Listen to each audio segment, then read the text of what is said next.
Muito bem, seguimos então aí com a nossa aula 16, as perseguições imperiais. É algo muito interessante perceber que algumas pessoas imaginam, acreditam que a perseguição é algo que esteve sempre, acompanhou sempre a história do cristianismo, né?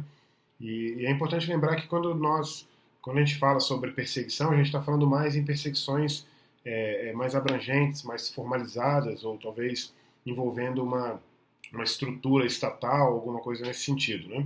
Então a gente não está falando, por exemplo, do fato de que uma pessoa está sendo perseguida, por exemplo, lá no seu ambiente de trabalho. Sendo assim, a perseguição aconteceu, é claro, paralelamente à história do cristianismo durante todo o seu período. Mas quando a gente fala sobre perseguição, então a gente está falando mais em perseguições formalizadas, mais abrangentes, né? E elas começam, é o que a gente está chamando de perseguições imperiais, então por isso que a gente não coloca aqui necessariamente as perseguições dentro do próprio judaísmo, né? Estevão, por exemplo, é uma vítima da perseguição contra os cristãos vinda de dentro do judaísmo, mas a partir do momento em que o cristianismo consegue se entender, ser entendido como uma religião fora do judaísmo, consegue sair do judaísmo, então as perseguições passam a ser realmente imperiais, e nesse sentido a gente começa essas perseguições com Nero.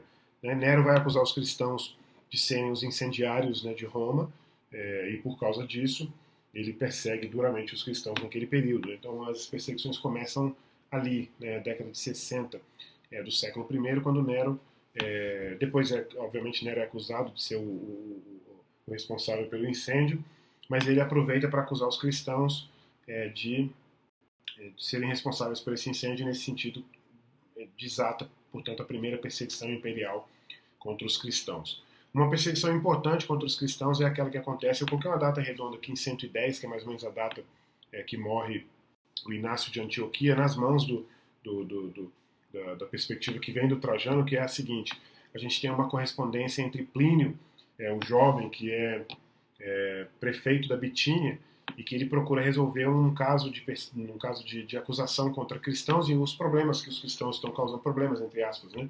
Porque o problema que os cristãos estavam causando ali na Bitínia, na Ásia Menor, era que o comércio de incenso e de artigos relacionados aos rituais pagãos estavam perdendo suas vendas, porque os templos pagãos, inclusive, estavam se esvaziando por causa do cristianismo, e nesse sentido eles estavam criando esse problema, né?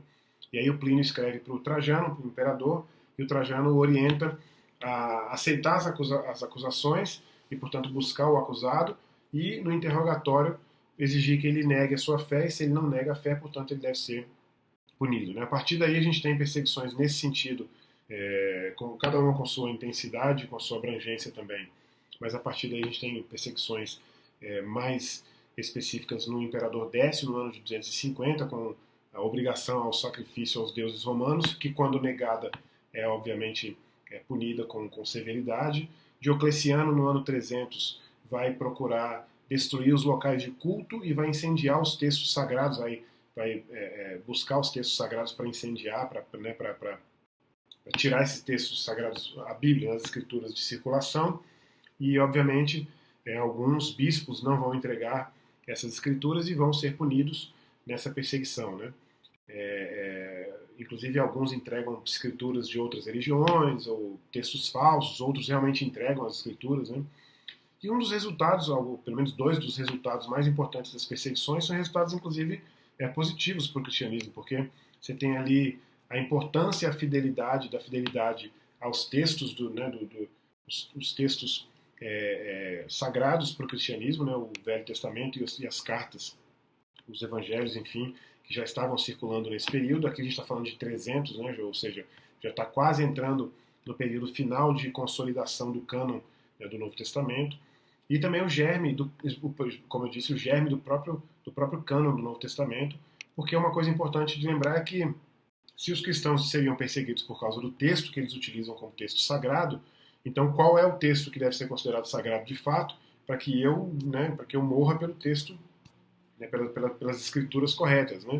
E nesse sentido é que, entre outras coisas, é claro, é que surge a necessidade do cânon do Novo Testamento. A gente viu lá no caso, em algumas aulas anteriores, a gente viu o caso do Marcião, que por causa do seu cânon ele acaba criando uma perspectiva também cristã de que haveria de se formar um cânon que obviamente colocasse o cânon de Marcião fora de circulação e fora de credibilidade. Né? Então essa foi a aula 16, que a gente falou sobre as perseguições imperiais, e eu espero você na aula 17 com os principais apologistas e os seus escritos. Até lá!